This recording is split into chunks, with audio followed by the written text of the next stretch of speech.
While epic in scope and dazzling effects, Independence Day's plot can be summarized rather quickly. I don't usually do plot summary on this channel because I think that you should watch the movies that we're covering, or read the Wikipedia page. I'm not here to help you study on a test. However, I'm going to throw out a spoiler warning before the titles even roll, as I'm going to summarize the movie's events as briefly as possible. In 1996, aliens invade in giant city-sized crafts over major cities across the world and shoot giant lasers that kill millions of people. The next day, humans try to fight back, but the aliens have impenetrable, invisible shields. One human figures out that the only way that they can take down the shield and win is to infect the aliens' software with a virus. So, two random dudes fly in an alien ship they got into the mothership of the aliens to deliver the virus, taking down the shields and allowing humans to save the day. In 4 sentences, I was able to describe all the major events of a 2.5-hour movie. I don't go into much detail about the characters because, frankly, the movie doesn't go into much detail about its characters. I don't spend too much time exploring the aliens' motives or how we were able to so quickly figure out and infiltrate their technology because the movie doesn't. It's a long but slim picture with some dazzling spectacle along the way. So what made Independence Day the #1 movie of 1996? Were people just that desperate to escape the Macarena craze? Well, that song didn't go #1 for another month, so it remains to be seen what was so appealing about Independence Day. What is its legacy and what, if anything, was being said behind the laser blasts? Take your fighter pilot through my mothership and into the cinema circle.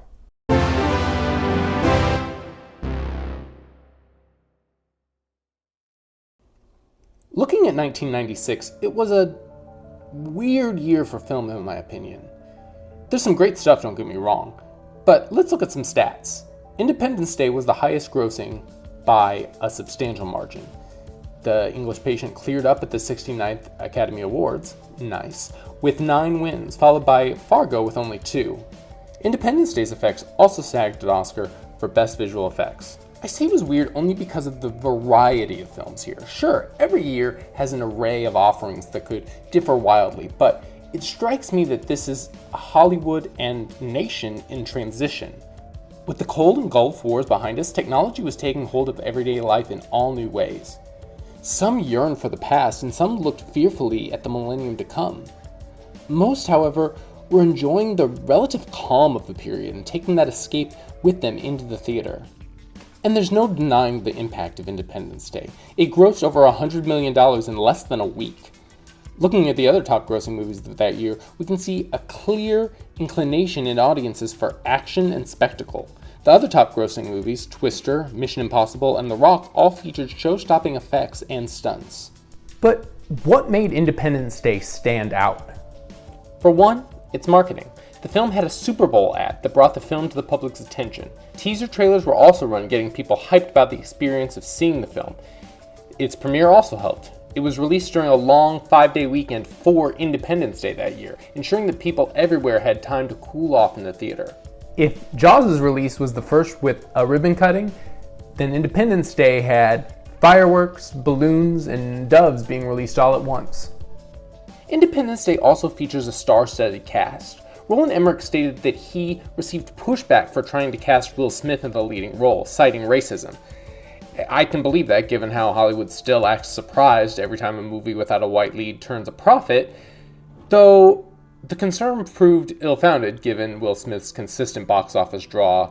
Even by this point, Smith's star was bright from his music and TV career, and he had proven his box office appeal with Bad Boys. Jeff Goldblum was also only a few years removed from the staggering success of Jurassic Park. A fondness for science fiction was also in the air. Independence Day scraps the nuance of The Day the Earth Stood Still, Invasion of the Body Snatchers, and other alien invasion classics. Instead, the film presents its creatures loud and proud. The director has stated that the idea was for a movie where the aliens don't try to hide themselves. Most science fiction of the mid-20th century was fixated on the existential threat of living in a nuclear era. Without the perils of the Cold War to comment on, the film chooses not to really comment on anything. It's a child playing with their toys, making it up as they go. I think the success of the film goes to show the headspace that America was in at this time. It was carefree, but not detached enough to do any true introspection. By 1999, a threat of Y2K and the hugeness of the new millennium put people back into that headspace. But for now, the world was still glad to be on sort of a vacation. In some ways, I think this moment marks the beginning of the Y2K dread that would come to permeate parts of the culture.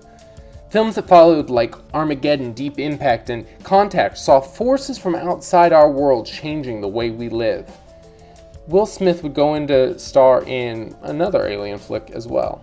Watching for the first time in a while, what strikes me perhaps most about Independence Day is its camp. There are some laugh-out-loud moments and some comically cheesy and cliché lines that I have to assume were intentional? Director Roland Emmerich is an openly gay man, and it's tough for me, another queer man, not to look for signs of that in his work.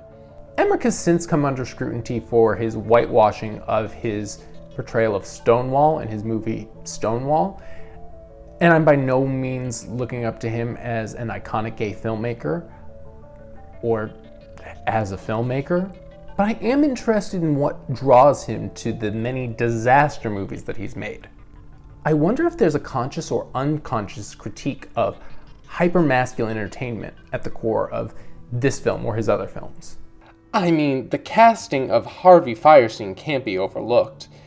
Not just because Fierstein was one of the few widely known gay actors of the time, but also, this performance, there isn't any scenery left to chew through.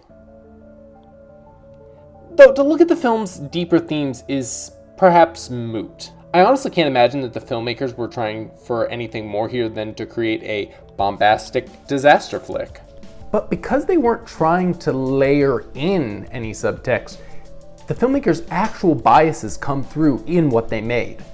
We can see a clear expression of their beliefs without their guiding hand letting us know what they want us to know, see, or think. If you're given a canvas and told to paint, you're going to paint from your point of view, your perspective. Your emotions and thoughts will likely come through even if you're not told to paint them, and even if you aren't trying to express them. When we look back at the art of people who have been canceled, it's easy to see in retrospect that they were talking about the things that ended up getting them in trouble in their art for a long time. I think this film is a fascinating look at that without quite as much grossness. The aliens' invasion and stated intention are interesting. They want to wipe the Earth's human population so that they can strip the planet for resources. They've arrived to colonize Earth. How rich in irony that the movie's called Independence Day, given the United States' history of stripping land and people for their resources. The aliens destroy landmarks that they knew to target for some reason. They make no effort to make peace with the humans. They are only interested in using their superior technology and power to take over. They target cities because they want to cut the snake off in its head and leave the resources they've come to mine untouched. It's fascinating to pit the US against that particular enemy. It could be argued that we're in some ways in this movie fighting ourselves, but I don't think the film is that self-aware. I think the filmmaker's idea of a big bad just happens to be not at all unlike what their country had been to native people around the globe. To be clear, Roland Emmerich is German. He was born in West Germany in 1955 at the height of the Cold War. However, this Western upbringing is on full display in this movie. The film is, not surprisingly given its title, supremely patriotic. The US is the only country shown in the film to be savvy enough to handle the invaders. We too have the brute force and everyman courage not shown by other nations. Will Smith's character is an everyman in a lot of ways, but his military training makes his journey just a bit less accessible to the average viewer than perhaps Randy Quaid's Russell Cass, who feels like someone that everyone knows. He's eccentric and can fly, but is clearly working class. His sacrifice for his family shows how the average American parent sacrifices for their child. It's only when a computer virus is produced that they're able to take down the alien fleet, and this strikes me in a couple of ways. First, it's crazy to watch 25 years later at the technology at play in this film. In 1996, home computer owners were still a decisive minority. The internet was still, in many ways, in its infancy and was not widely used. Still, people were savvy on computer viruses and knew the catastrophic danger that they could cause. Second, the word virus struck me. Perhaps all the connotations that I'll have for the rest of my life after what we just lived through. More than that, I think it's interesting given the colonizer metaphor that I mentioned earlier. Just as the Columbian Exchange saw Europeans and Americans swapping germs with each other that they weren't accustomed to, the only way to stop this colonization effort is through the quote-unquote biological warfare. I'm talking very seriously about this movie, but it's very, very silly. I've mentioned that it's camp, but it's also just wild. I think it's a good thing that the film doesn't take itself too seriously. The premise starts us in a place of silly fun, and the film continues to deliver on that. I don't think it's the greatest movie ever made. I don't think it's the greatest disaster movie ever made.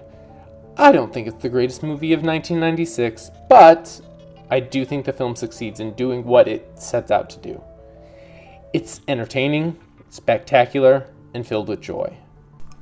But what do you think of Independence Day? What moment do you find the most out of this world? Leave a comment down below or follow us on Twitter or Instagram to let us know more. Thank you so much for watching and for loving movies. If you've liked this video, please give it a like and subscribe for more introspection on cinema. You can also share this video with a friend or consider supporting me on Patreon, the link in the description. Thanks so much again. Be safe. Watch a movie.